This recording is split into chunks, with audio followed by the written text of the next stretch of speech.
Hello students, welcome to Knowledge Protocol। Previous video में हमने quadratic equation की exercise 4.1 का फर्स्ट क्वेश्चन कंप्लीट किया था। इस एक्सरसाइज में हम एक्सरसाइज 4.1 का सेकंड क्वेश्चन कर रहे हैं। ये क्या कह रहा है? Representing the following situation in the form of quadratic equation. मतलब जो हमारे सामने सिचुएशन आने वाली है उसको हम क्वाड्रेटिक इक्वेशन के फॉर्म में शो करेंगे। चलिए, तो फर्स्ट पार्ट है हमारा, the area of the rectangular plot is 528 metre square. The length of the plot in metres is 1 more than twice its breadth. We need to find the length and breadth of the plot. चलिए, तो इस question को हम शुरू करते हैं। तो जैसा कि हमको बोला है कि भाई लेंथ है और ब्रेथ है, तो हम करेंगे सॉल्व इसको। Late length of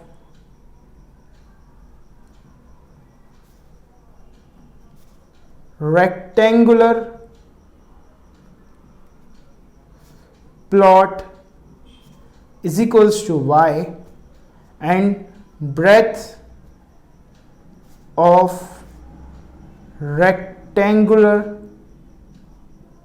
plot is equals to x metre. चलिए, तो हमने लेंथ को y मीटर माना है और ब्रेथ को x मीटर माना है। चलिए, सबसे पहला जो रिलेशन कह रहा है क्वेश्चन में, देखिए यहां पर 1 more than, breadth is 1 more than twice its breadth, sorry, length is 1 more than twice its breadth। चलिए, तो अकॉर्डिंग टू द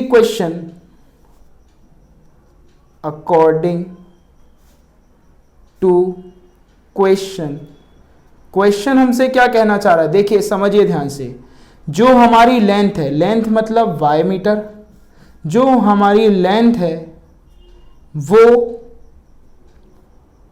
ब्रेथ के दुगने से एक ज्यादा है। हमारी लेंथ हमारी ब्रेथ के दुगने से एक ज्यादा है। ये हो गया हमारा इक्वेशन 1। चलिए, again according to the question, सबसे पहले हमें ये समझना पड़ेगा कि भाई यहां पर हमको रेक्टेंगुलर प्लॉट का एरिया दिया हुआ है। तो रेक्टेंगुलर प्लॉट का एरिया एक्चुअल में होता क्या है? तो समझिए, एरिया ऑफ, सबसे पहले हम लिख देते हैं अकॉर्डिंग टू क्वेश्चन, हाँ जी,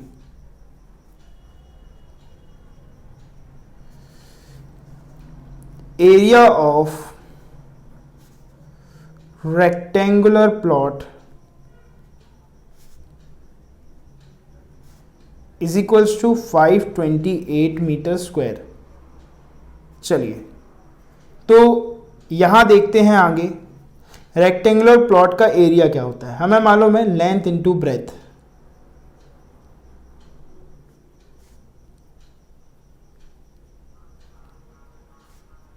जो कि हमें यहां पर 528 दिया हुआ है। चलिए, लेंथ हमारी है y मीटर और ब्रेथ हमारी है x, तो दोनों का प्रोडक्ट हुआ 528। चलिए, अगर हम इक्वेशन 1 को ध्यान से देखेंगे तो हमारा y जो है वो 2x प्लस 1 है, तो हम y को रिप्लेस कर देंगे 2x प्लस 1 से। चलिए, तो फ्रॉम इक्वेशन 1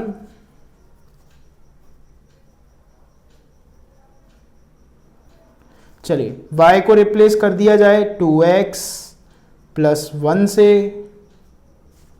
अब हम इसको मल्टीप्लाई करेंगे तो ये होगा हमारा 2x square plus x is equals to 528। चलिए, हम 528 को लेफ्ट हैंड साइड की ओर शिफ्ट करेंगे तो ये हो जाएगा 2x square plus x minus 528 is equals to 0। तो जैसा कि हमें क्वाड्रेटिक इक्वेशन फाइंड करना था, हमने वो क्वाड्रेटिक इक्वेशन यहाँ पर फाइंड कर चुका है। इस प्रकार ये वाला जो हमारा पार्ट है सेकंड क्वेश्चन का, ये होता है कंप्लीट। आई होप आपको ये वाला पार्ट क्लियर हुआ होगा। मिलते हैं नेक्स्ट क्वेश्चन में।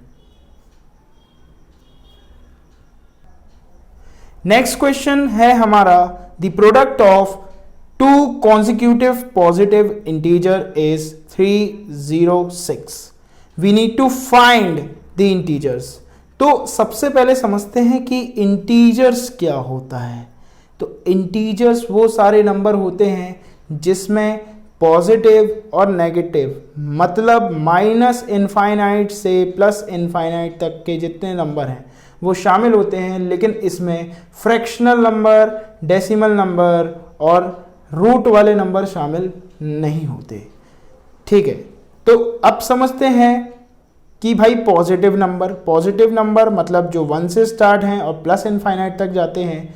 कॉन्जिक्यूटिव नंबर की बात कर लेते हैं। कॉन्जिक्यूटिव मतलब एक ऑर्डर में आने वाले नंबर, एक ही क्रम में आने वाले नंबर। अब वो कैसे नंबर होते हैं, जैसे 1 2 3 4 5 6 मतलब 1 2 3 4 5 6, ये हमारे एक ही ऑर्डर में आ रहे हैं, इसको हम कॉन्जिक्यूटिव बोल सकते हैं। 13 14 15 16 17 ये हमारे क्या हैं, ये कॉन्जिक्यूटिव नंबर्स हैं। तो कॉन्जिक्यूटिव नंबर्स के बीच में डिफरेंस कितने का होता है, 1 का होता है मेनली। अगर हम ऑड कॉन्जिक्यूटिव नंबर्स की बात करें तो उसमें 2 का डिफरेंस होता है, वैसे ही इवन में होता है, लेकिन यहाँ पर ऑड और इवन की बात नहीं की गई है, इसलिए डिफरेंस कितने का होगा, 1 का होगा। चलिए लेट सॉल्व करते हैं हम इसको। लेट के साथ let first consecutive positive integer is equals to x. तो सीधी सीधी बात है, सेकंड कॉन्जिक्यूटिव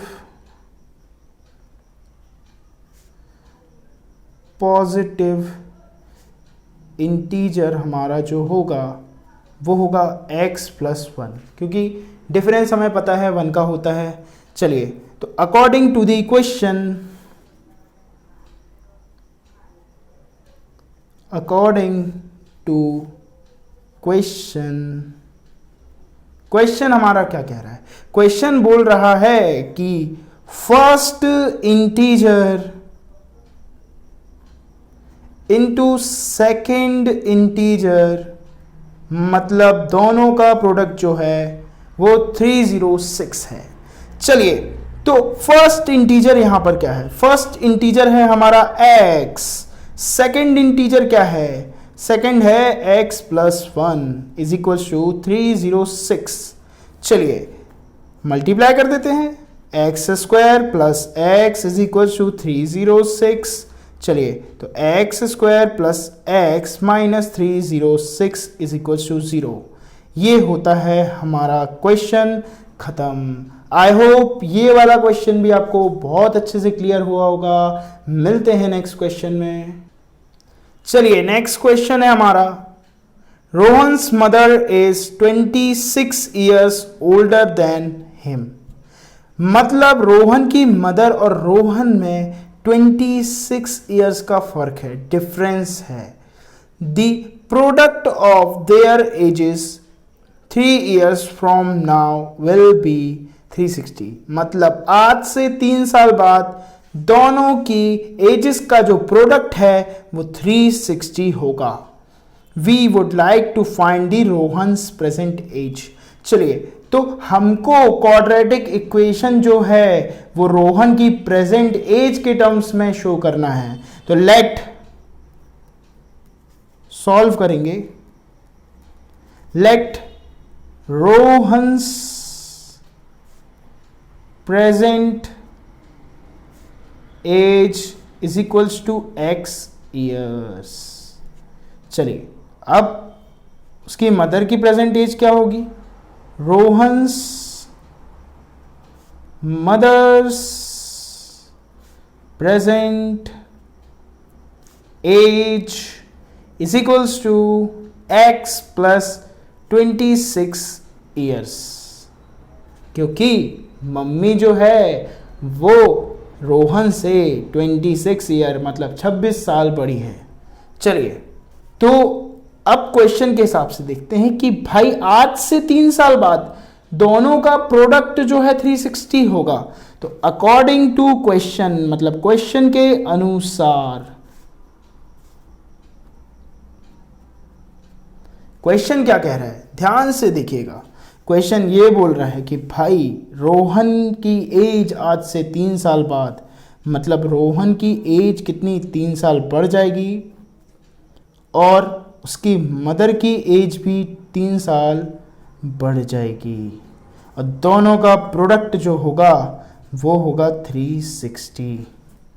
तो आप बहुत अच्छे से समझ गए होंगे ये इक्वेशन कैसे बना। चलिए तो इसको सॉल्व करते हैं। x प्लस 3 इंटू 26 और 3 हो गया हमारा 29 इज इक्वल्स टू 360। चलिए तो x का x के साथ मल्टीप्लाई तो x स्क्वायर हो जाएगा x का 29 के साथ, तो 29x प्लस 3x प्लस 29 और 3 का मल्टीप्लाई होता है तो 87 आता है। चलिए 360 हो गया इन सभी का टोटल। चलिए तो यहाँ देखते हैं 360 को हम शिफ्ट करेंगे लेफ्ट हैंड साइड की ओर, तो ये होगा एक्स स्क्वायर प्लस 29 और 3 ये हो जाएगा 32x plus 87 minus 360 is equals to 0। तो x square plus 32x,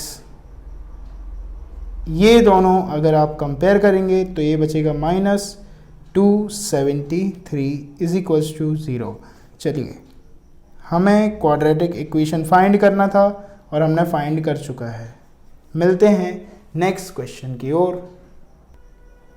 next question है हमारा, अ train travels a distance of 480 kilometres at a uniform speed. मतलब ट्रेन जो है 480 किलोमीटर्स का डिस्टेंस कवर कर रही है एक सी स्पीड से। चलिए if the speed had been 8 kilometre hour less then it would have taken 3 hours more to cover the same distance।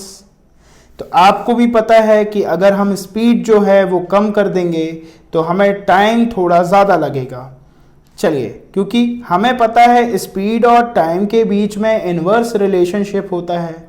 चलिए तो we need to find the speed of the train, मतलब हमें पूरे क्वाड्रेटिक इक्वेशन को speed के terms में express करना होगा, मतलब लिखना होगा। चलिए तो लेट सॉल्व करेंगे। Let the speed of train is equals to x kilometre per hour. चलिए तो अब टाइम का भी लिख देते हैं। Time taken is equals to y hours. ठीक है, अब स्पीड और टाइम की बात कर रहे हैं तो हमें एक फॉर्मूला हमेशा याद रखना पड़ेगा, distance is equals to speed into time. ये फॉर्मूला हमारा बहुत काम आने वाला है। चलिए तो हम सबसे पहला बाय द क्वेश्चन लिखेंगे। बाय द क्वेश्चन, हमारा क्वेश्चन क्या कह रहा है? हमारा क्वेश्चन कह रहा है कि भाई टोटल डिस्टेंस है 480 किलोमीटर। डिस्टेंस हमारा यहाँ पर गिवन है, distance covered is equals to 480 kilometre. चलिए तो अब बात करते हैं डिस्टेंस का फॉर्मूला क्या होता है। तो स्पीड इनटू टाइम। यहाँ पर स्पीड क्या है? यहाँ पर स्पीड है x और टाइम है y। तो x सबसे पहले, हाँ, x into y is equals to 480 kilometres. चलिए तो अगर हम स्पीड के टर्म्स में अपने इक्वेशन को एक्सप्रेस करना चाहते हैं तो x को हमको शिफ्ट करना होगा ताकि हम y को रिप्लेस कर पाएँ। तो y is equals to 480 upon x हो जाएगा। ये होगा हमारा इक्वेशन नंबर 1। चलिए अगेन बाय द क्वेश्चन। आगे क्वेश्चन क्या कह रहा है? आगे क्वेश्चन ये कह रहा है, ध्यान से समझिएगा, ध्यान से। आगे क्वेश्चन हमसे ये कह रहा है कि मान लीजिए अगर हम स्पीड को 8 किलोमीटर पर आवर से लेस करते हैं तो हमें टाइम जो है वो 3 घंटे ज़्यादा लगेगा। चलिए, और दोनों का जो प्रोडक्ट होगा स्पीड इनटू टाइम, मतलब डिस्टेंस हमारा रिमेन सेम रहने वाला है, दैट इज़ 480 किलोमीटर्स। चलिए, तो हम y को रिप्लेस कर देते हैं 480 अपॉन एक्स से। तो फ्रॉम इक्वेशन 1 तो y हो जाएगा replace x minus 8 480 upon x plus 3 is equals to 480। चलिए, तो यहाँ पर हम डिनोमिनेटर सेम कर देंगे, तो ये हो जाएगा x माइनस 8 और ये हो जाएगा 480 plus 3x upon x is equals to 480। ये x वहाँ पहुँच जाएगा, तो x minus 8 480 plus 3x is equals to 480। चलिए, मल्टीप्लाई करेंगे तो x ये हो जाएगा 480x प्लस 3x स्क्वायर, फिर माइनस 8 का 480 से करेंगे तो माइनस 8 0 ज़ा 0, 8 8 ज़ा 64, 8 4 ज़ा 32 एंड 6 हो जाएगा हमारा 38, माइनस 8 3 ज़ा 24x। चलिए, इज इक्वल्स टू 480। ये x वहाँ पर शिफ्ट हुआ था एक्चुअल में। चलिए, 480x। अब दिख रहा है हमको यहाँ पर भी 480x है, यहाँ पर भी 480x है, तो ये दोनों 480x आपस में हो जाएंगे कैंसिल। चलिए, बाकी पार्ट हम यहाँ पर किए देते हैं, तो ये बचेगा हमारा 3x square minus 3840 minus 24x is equals to 0। चलिए, होल इक्वेशन डिवाइडेड बाय 3 करेंगे, इक्वेशन डिवाइडेड बाय 3।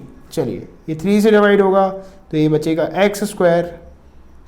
चलिए, 24 को हम आगे लिखेंगे तो ये 3 से डिवाइड होगा तो ये बचेगा माइनस 8x, और ये 3 से डिवाइड होगा तो ये दिखेगा 3 1 ज़ा 3, 3 2 ज़ा 6, बचेगा 2, 3 8 ज़ा 24 एंड 3 0 ज़ा 0। चलिए, ये था हमारा लास्ट पार्ट जो कि ख़त्म हो चुका है सेकंड क्वेश्चन का। अब हम आगे के क्वेश्चन नेक्स्ट वीडियो में करेंगे। तो आज की वीडियो यहीं पर समाप्त करते हैं। चैनल को सब्सक्राइब कर लीजिएगा, नोटिफिकेशन को ऑन कर लीजिएगा ताकि हमारे नोटिफिकेशन आप तक समय समय पर पहुंच पाए। चलिए, मिलते हैं नेक्स्ट वीडियो में। जय हिंद, वंदे मातरम।